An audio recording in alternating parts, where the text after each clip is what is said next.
So,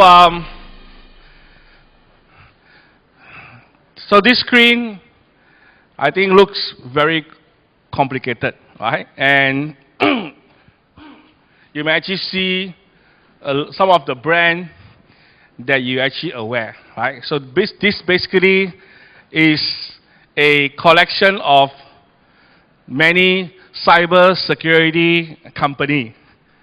So what I'd like to say is cyber security, of course, today is very popular, but it's also very confusing, right? So many vendors out there. Each of the vendor have their own secret solution to solve part of the security problem, right? Things like, I mean, today you have also attended a lot of some of these vendors. So today when you attend cybersecurity, they'll tell you things like AI, artificial intelligence, machine learning, endpoint behavior analysis, right? Threat hunting, so and so, right? There's so many different technology, and I'm not sure about, I think most of you, including me, sometimes we are confusing, right? Which technology is the best solution, okay? So, but my presentation today is not going to introduce new complicated technology, but what I'm going to share today is let's go back to the basic. Okay? So we always say you need to walk first before you can run or fly, right? If you cannot walk properly, then you try to run, you will fall down. Let's look at what are the basic, right? I mean, today I know a lot of network or cybersecurity is very advanced. But if we cannot get the basic right, no point adding new technology. So the first basic I like to share with all of you is basically to have a good service, you must, number one, stop the hacker from disrupting your network. Right? For example, today, if I have online gaming, and every few days, hacker will DDoS my website. My player cannot access my online gaming, right? Or I do an e-commerce website. Every few hours, the hacker will DDoS my e-commerce website. My customer cannot go on the platform to buy, right? So if I cannot stop the hacker from disrupting my network, no matter what kind of technology, AI or machine learning, is useless because no one will use the service because I cannot, right, stop them from disrupting. Number two, the back to basic rules, I'll say stop the hacker from entering your network. Okay, but do you think this is possible? No, right? Today, hackers are very sophisticated, very advanced, right? And some of them are even well organized, and it can be sponsored by nation state, right? So sometimes we say if the hacker is very well sponsored, well organized, is very difficult, right? So I think in today's context, everybody know, right? It's almost impossible to stop hacker from entering your network. Okay? So if you cannot stop hacker from entering your network, what is the next best thing you can do, right? We try to stop hacker from stealing from the network, right? Hacker can be inside, but I want to make sure that they cannot steal any information out. So if we can do that, even they are in your network, but there's no damage being done. Okay? So I would like to start with these two basic, right? Let's go back to the basic. Don't talk about all the new technology, that one maybe later. Let's get this right first, so that your service, your network is first very robust, right? And basically, the risk of your data being stolen is actually minimum. Okay, so this is the back to basic. So, of course, the first one, stop disrupting your network. I would say, basically today, DDoS, distributed denial of service, is one of the very popular tactics used by hacker, right? I mean, everybody here should know what is a DDoS, okay? I'm not going to explain what is a DDoS, but I want to share this picture. This is a data center where you have your upstream bandwidth, you have your security solution, and you have your application server. So I want to ask this question. If this environment is targeted by DDoS hacker, where do you think the problem will happen? The first one, the most common, right? When a DDoS, your upstream ISP become congested, right? I have a 100 meg line, hacker will flood 200 meg. I have a 1 gig line, hacker will flood 2 gig, right? It's like traffic jam. This is the most traditional DDoS, right? But DDoS today also become very complex. In addition to here, today, DDoS can also happen to even your security solution, right? So yes, I know it's a bit confusing that I show here that your firewall, your IPS, your load balancer can be attacked. I'll give you one example later. Yes, okay? I'm not against firewall, I'm not against IPS. I mean, these are good devices designed to solve some problem. But from the DDoS angle, they can be attacked. Okay? And of course, the third one is actually your service, right? Every server can only support a fixed number of transactions per second. Anything beyond that is actually a DOS. So, in a summary, today, during a DOS attack, these are the 3 places you will face the problem. Okay? So the first one and the last one, I think is straightforward. I will not talk too much, right? Let me focus on the middle one, exhaustion of state attack. Okay, within Arbor, we did a survey every year, right? In the survey, one question we ask our customer, during a DOS attack, what happened to your firewall, your IPS, your load balancer, right? 2013,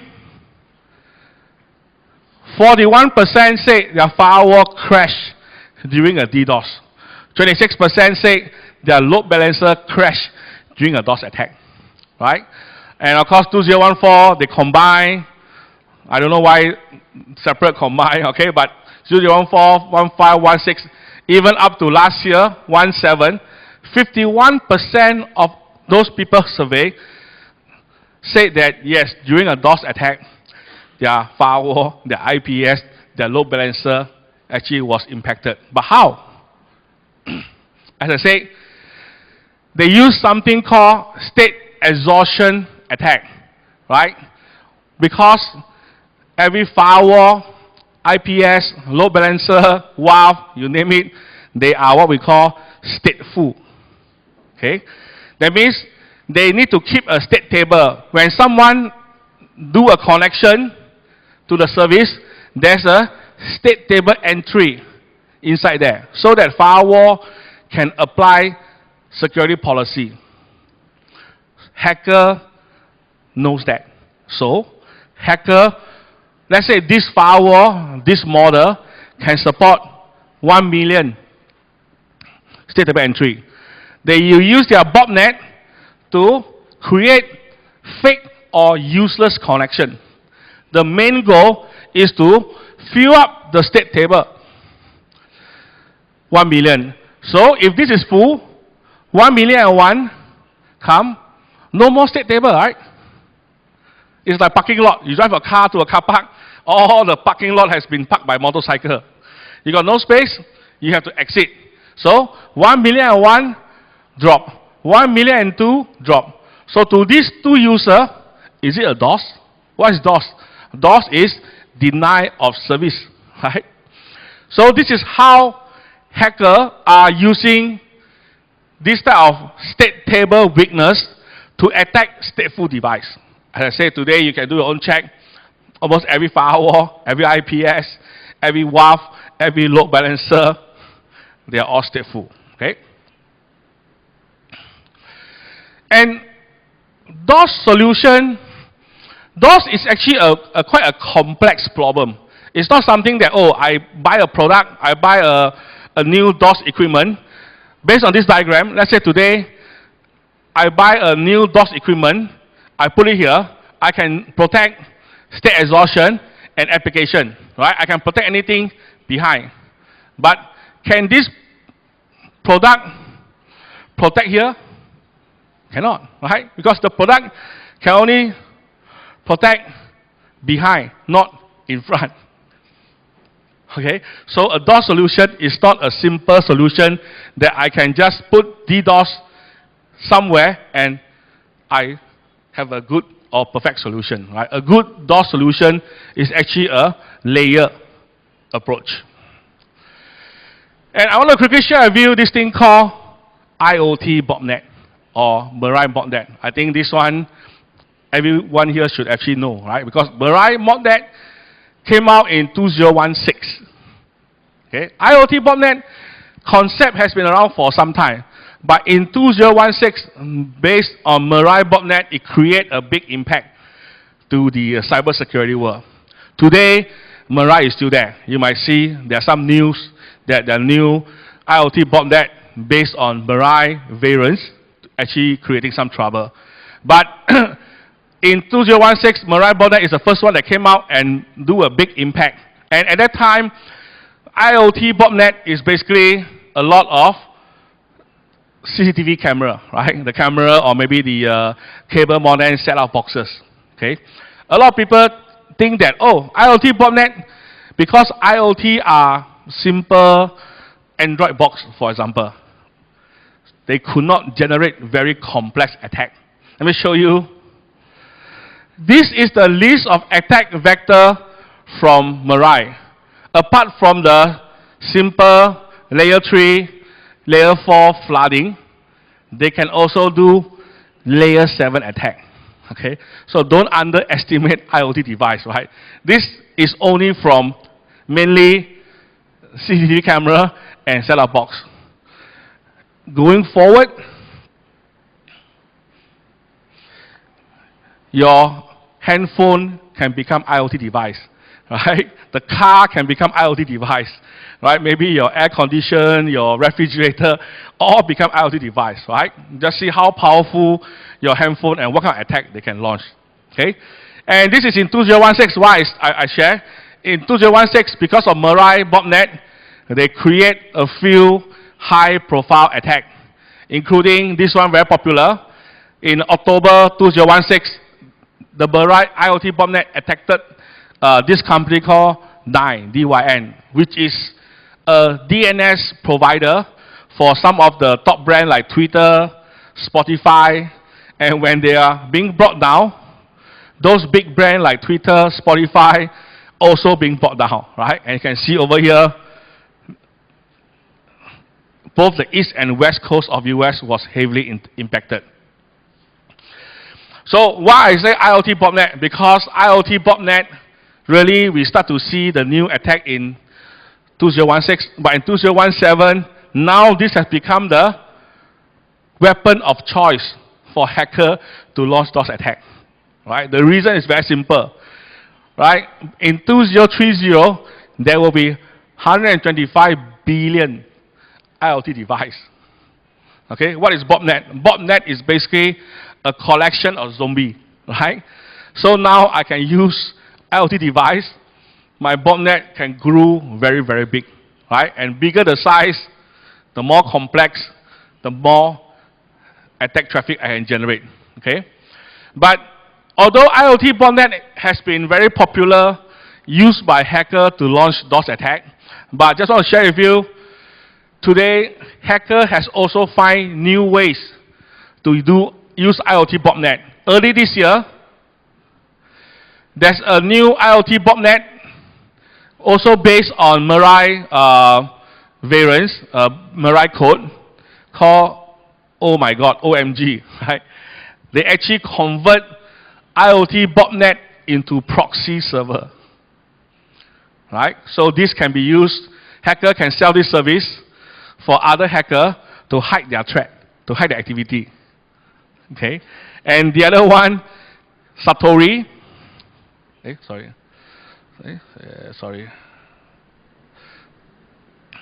Satori, hacker is using IoT botnet to help them to mine cryptocurrency. I guess Korea, I heard very popular, Bitcoin, right? So as you know, because cryptocurrency is now worth a lot of money, right? So what I'm trying to say is, IoT botnet today is not just restricted to DDoS, but of course, is the preferred of choice for hacker to launch DDoS attack, but hacker has also find new ways to actually use the IoT botnet. Okay, and in security world, we always say DDoS and APT, these are the two big topics, right? Last time DDoS is DDoS, advanced threat is advanced threat, okay? But today, DDoS and APT has also come together and help each other. How? Okay? Let me go one slide first. Come back.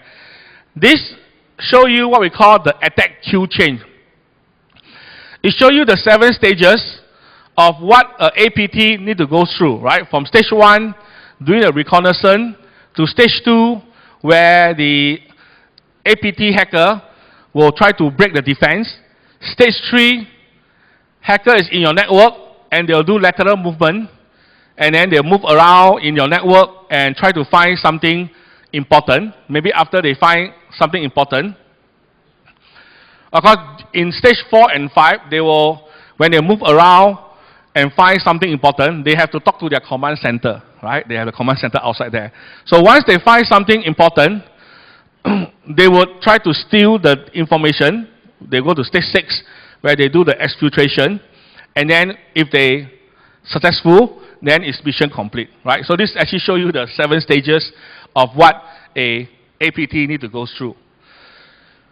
So I mentioned now DDoS and APT, they help each other. So in this diagram, where do you think DDoS will happen? Actually, in stage 2, right? Okay, let me go back. So today, the relationship between DDoS and APT is like this diagram. It's a smoke screen. Hackers are using DDoS to create distraction so that they can slip in their malware undetected, correct or not? So, I mentioned in stage 2, the hacker have to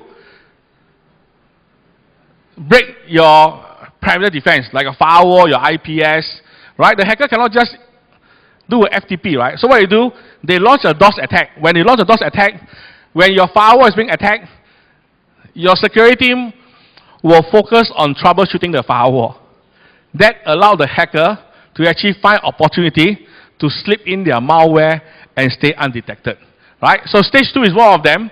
It helps hacker to go in, and one more, stage 6, right? Wherever it go in, after he find something important, the hacker need to steal out, right? Most companies will have firewall, DLP, right? You can't just easily do FTP go out, same thing, right? So they do some DDoS to crash either your firewall, to crash your DLP, or to create panic so that it allows them to easily slip through without detected, right? So today, DDoS has been used by hacker as part of the APT campaign as well. Okay, so now I'm going to share with you one of the products from our company, Netscout Arbor. We have this product called the Arbor Edge Defender. I mentioned the first rule is we need to stop hacker from disrupting your network, right? So one of the DDoS is the most common. So the AED is deployed at the perimeter. It can actually design to actually stop DDoS, right? Whether is it volumetric DDoS, state exhaustion, or even the application layer DDoS, right? So you actually stop it so you can protect your firewall, IPS, load balancer from being DOS, and also your service, right? So, but DDoS sometimes can be very big, right? If you look at the record, the largest DDoS in history actually happened this year, right? 1.7 T. Okay, so if this customer is faced by a very big DDoS, this box cannot handle. Not just any box will not be handled. That's why I say a good DOS solution to handle even big attack volume, you need another layer, right? One layer, we call this the on-premise layer, to handle volumetric, stateful, and application. And when the volumetric go very huge, you might want to offload it into either your service provider or into some cloud-based service. Okay, Arbor, we also operate a cloud-based DDoS scrubbing service called Arbor Cloud. And today, Arbor Cloud, we have capacity to scrub up to 9 terabits per second of attack traffic and 12 scrubbing center across the whole global. Okay.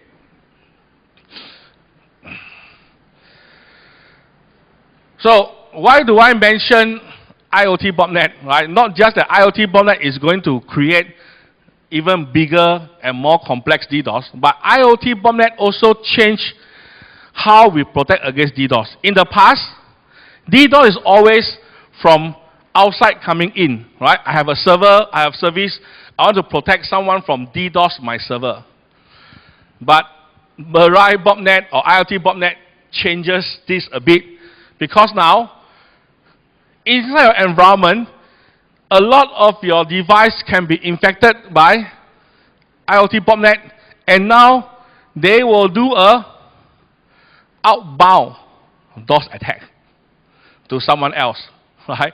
So what I'm trying to say is today, DDoS is not just incoming. You also need to check outgoing, right? Some industry are very more to this, maybe like education, hospital, right, where they got a lot of equipment, and all the, let's say hospital, healthcare, all the equipment are infected, and then they do a outbound DOS attack. Okay, so a good DOS solution is not just about doing inbound. It must also do outbound protection, right? So you can actually protect both directions. So the AED has very rich DDoS mechanism built in to protect the customer for both inbound and outbound. And AED is I would say AED is a DDoS specialist. It's a box designed mainly to offer DDoS protection, or we call availability. This is a list of countermeasures, just for your reference, about the different method we use to actually determine what is good and what is bad. Okay. So Arbor, within Arbor, we also have a department called ACET, that this guy, they actually study or monitor how the hacker has been behaving in the internet. Okay, and we have a platform called the ACE Atlas, right? So Atlas is where we put our sensor, we collect the data, and we work with a lot of our partner service provider. So basically today within the Atlas, we have about 370 plus service provider that share their information with our ACET team, right? We also work with the national level CERT team. Okay, what this means is really, at any time, Atlas can provide statistics up to 140 terabits per second of information. This is equivalent to about 40% of what's going on in the internet. So with this Atlas platform, ACET have a visibility into what's going on around 1/3 of the internet, right? Which is actually important, because in security, we always got one saying, right? You cannot protect what you can't see, right? So you have to rephrase, the more you see, the more you can protect. Okay, so Based on this Atlas platform, we can see up to 40% of the world internet traffic.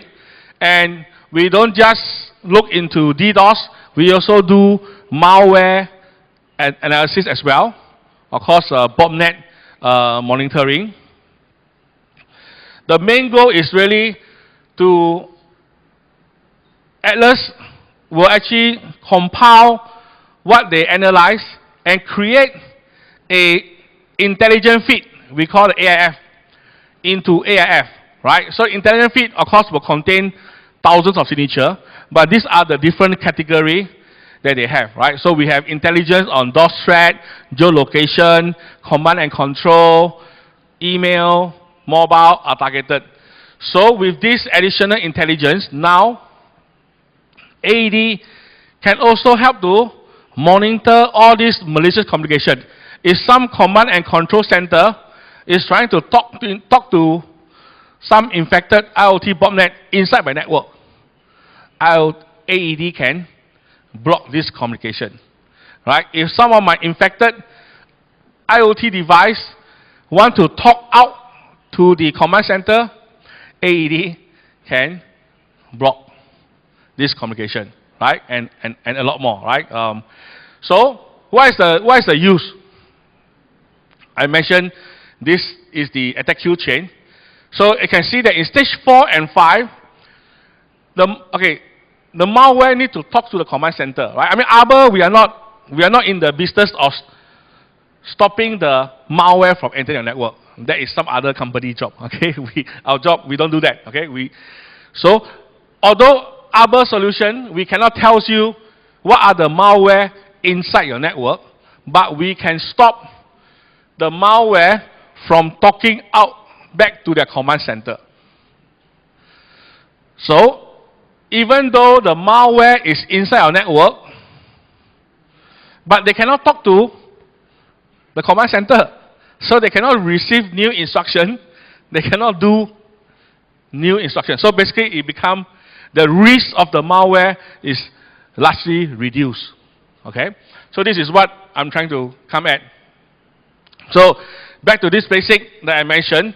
Stop hacker from disrupting your services. As I mentioned, AED provide both inbound and outbound DOS protection. So basically, we can provide 100% service availability, right? Under normal time or even under attack, we can actually protect your environment. And how do you stop hacker from stealing from a network? With our intelligence signature, now AED can also do what we call north-south. North-south means traffic coming in and going out of the network. Traffic enforcement, right? Stopping, blocking CNC, and blocking any malicious communication. So even though your internet network might be infected, but they were not able to receive any instruction from command center or or from the leader. Okay, so this will largely reduce the risk, right? Even though they are there, right? Then of course we can use other technology for other vendor then to hunt out where are all this malware and then get rid of this malware. Okay, so this is basically how AED can actually help to solve, right? But this is not all. In fact, I just share with you a small part of the overall strategy. Actually, the AED is just a small part of the strategy in our whole enterprise strategy, right? So we have another part of our solution called Smart Data Core, right? So basically, in a nutshell, this AED will able to do north-south traffic monitoring and detection. Smart Data Core is able to do east-west horizontal kind of detection. And both of them will fit our input into another product called Defender 1, which will then able to do very complex kind of threat analysis and contractual analysis. Okay? But then this is still my roadmap. Okay? This will available most likely next year. Okay? But don't worry, I mean, this AED eventually can also expand it to become a bigger umbrella of solution. Okay? Just to share with you one slide on our roadmap called the Defender 1. Right? This is our story, Defender 1. Okay, that's really what I have to share with you. So I hope this session provides some useful information. Thank you.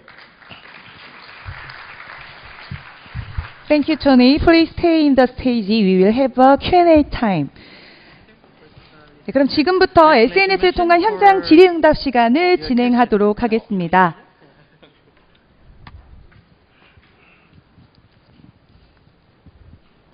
그럼 지금부터 올라온 질문들을 한번 확인을 해볼까요? 잠시만 기다려주시면 감사하겠습니다.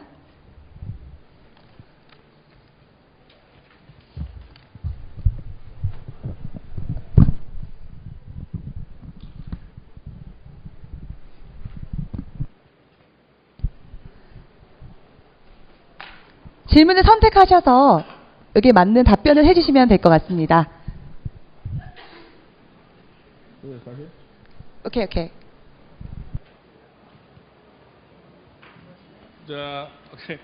So, what is the distinguished way in NetScout Arbor against DDoS?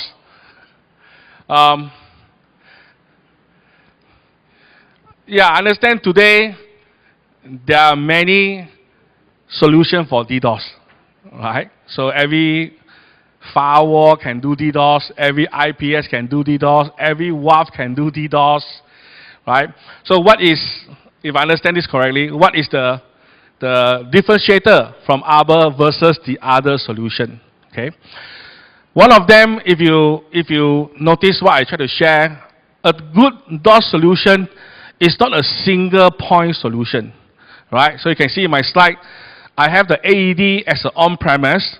We also got Arbor Cloud at the cloud layer. So a good DOS solution is a layered DOS solution.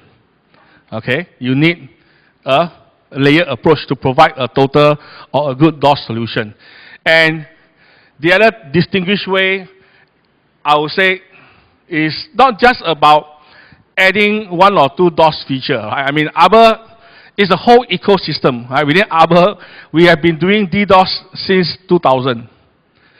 Okay, so of course, just now I flashed very fast the countermeasure. Okay, the countermeasure are really basically how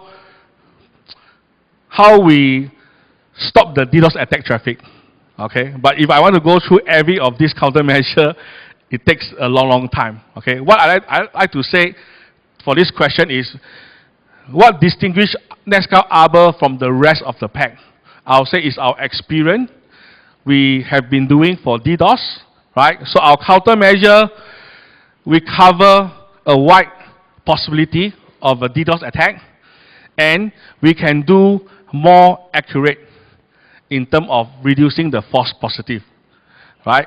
And we don't just provide you a single point solution, we provide you an entire ecosystem, right? The cloud-based solution, the solution for service provider, the solution for enterprise, and our ACERT intelligence and our Atlas that allow us to look into 1/3 of what's going on in the internet. So I think these are the key distinguished factor for NetScout Arbor in terms of our fight against DDoS attack. I hope this answers your question.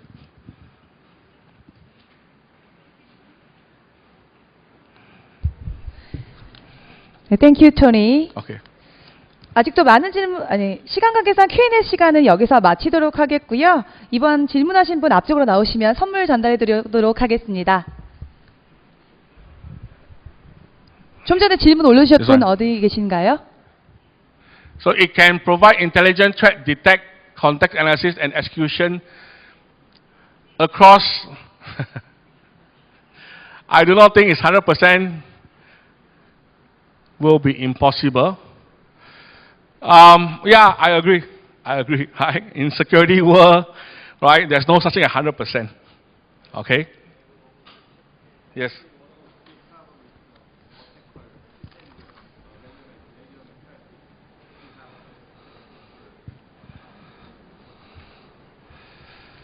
Thank you, Tony. Please choose the best question. Sorry?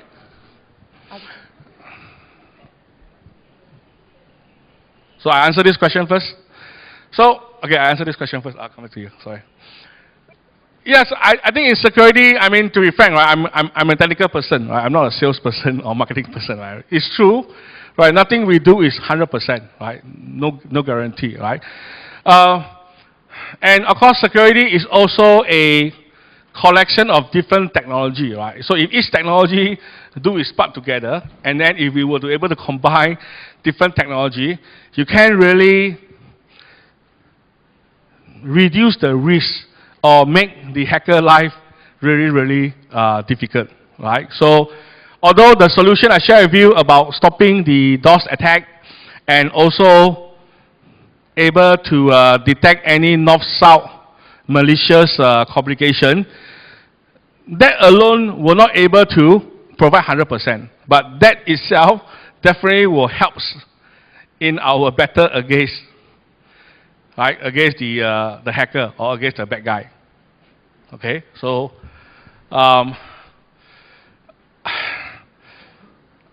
don't have a number. I don't even know whether some vendor can produce a number of how much attack that they can detect or analyze, right? But I can only share with you our ACERT, because of the atlas that we have, we can inspect up to 140 terabits per second of traffic. That's almost equivalent to 1/3 or 40% of what the daily internet traffic is.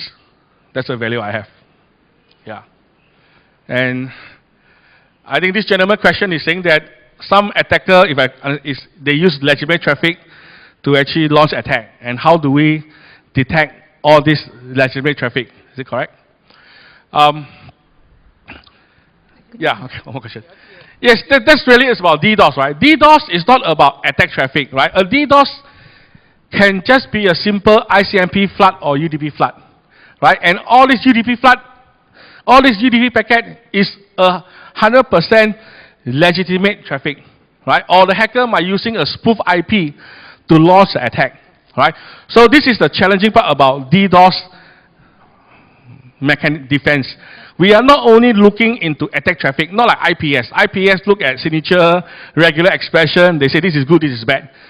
DDoS countermeasure also need to analyze even legitimate traffic, right? Like a flooding. If you create enough legitimate traffic, enough volume, that become a flooding, right? So you can see our countermeasure, we can also detect this kind of flooding activity like UDP flood, ICMP flood, even things like spoof IP. So we don't just base on content or regular expression. We have a series of methods, right, including threshold-based, challenge-based, authentication-based kind of countermeasure.